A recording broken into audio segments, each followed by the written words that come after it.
It was one of those late October nights when the wind seemed to whisper through the gaps in the windows, and the streetlights glowed weakly through a thin mist.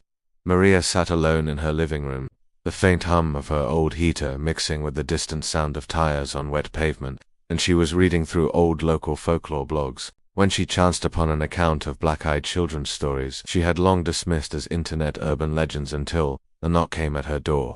At first she thought it was simply the wind or a stray visitor, but when she looked through the peephole she saw two children, a boy and a girl, standing just beyond the frame of the porch light. Their faces were pale, their clothes slightly out of time. She could not place the era they belonged to, and their eyes were solid ink-black pits, devoid of any white iris or pupil. They called out in soft, almost mechanical voices, "Please, may we come in? We need to use your phone," the words hanging in the cold air like a promise and a threat combined. Maria's heart pounded, but something deeper stirred, a dread she could not name.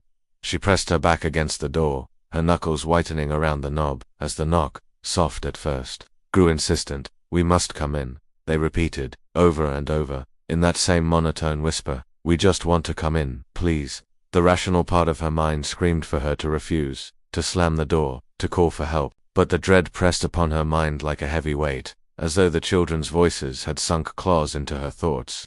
She whispered back, "No," and the knocking paused, then resumed harder, sharper, more urgent. She whispered again, "No, please go away." At that moment, lightning flickered across the window pane, illuminating their faces for a split second, and she caught it. There was no reflection in their eyes, no moisture, no signs of life, only that dreadful, absolute blackness. The door trembled under their knocks. The floorboards beneath her feet vibrated. Suddenly, the power went out. The room plunged into darkness.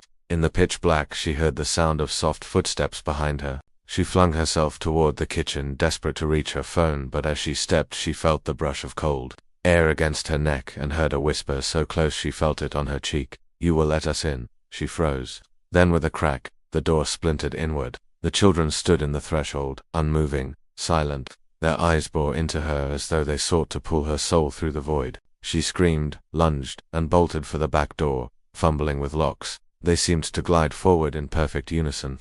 She felt a cold hand clamp her ankle, dragging her to the floor, and she felt another cold presence wrap around her wrist. Her phone dropped. She clawed and kicked, pulling free. She ran, stumbling through the hall, as their silent forms pursued. She burst through the back door into the yard, rain hammering her face, heart hammering in her ears, vulnerably exposed. She turned to look, breathing hard. The children stood at the broken front door, motionless, their black eyes fixed upon her. Then, as though commanded, they vanished, dissolving into the darkness as the power flickered back on. In the silence that followed, Maria collapsed to the ground, trembling, tears streaming, her mind racing. She dared not look back at the house. In the days that followed, strange things began. Her mirrors fogged without reason. Her phone had calls from unknown numbers where faint childlike whispers hissed, and her dreams were haunted by small dark silhouettes knocking on her windows at midnight. Investigating, she learned of the original account by Brian Bethel in 1996, when he sat in his car in an Abilene, Texas parking lot, and two children approached, asking for a ride. Their eyes entirely black, he sped away. Atlas Obscura, she uncovered posts claiming that victims who let such children in experienced nosebleeds, sudden illnesses, cancers, and disappearances of pets. The Business Standard +1. She traced an unsettling pattern across time and continents. Doors knocked in England, in rural Vermont, in remote towns in Oregon.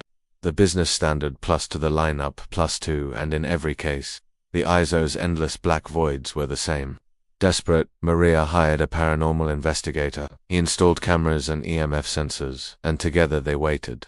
The first night, they captured a soft shape at the porch. The second they heard whispers through the speaker, "May we come in?" On the third, at 3:17 a.m., the camera's night vision caught two childlike figures pressing their faces to the glass, their eyes nothing but black holes. That very night, the investigator saw his own reflection catch at something in the child's eyes, and he reeled back in terror. Maria barricaded herself inside. But as midnight approached, the knocks began, a slow, rhythmic beat, echoing through the house. She sat frozen on the floor, tears sliding down, staring across the room, and there, at the far wall, two glowing black points appeared as though someone had painted over eyes.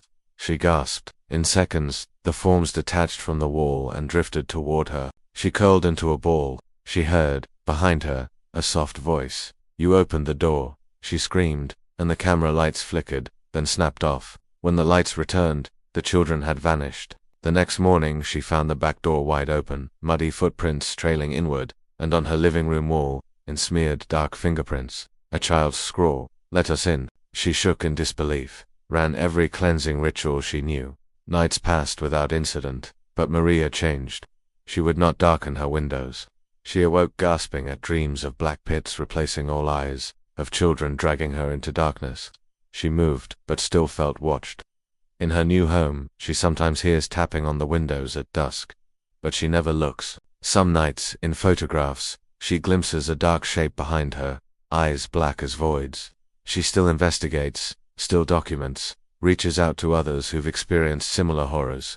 The legend of black-eyed children is often dismissed, yet she knows now it is more than myth, a shadow that creeps between the human world and something else, waiting for a door to be opened, and she is vigilant because she knows if you let them in, they do not leave.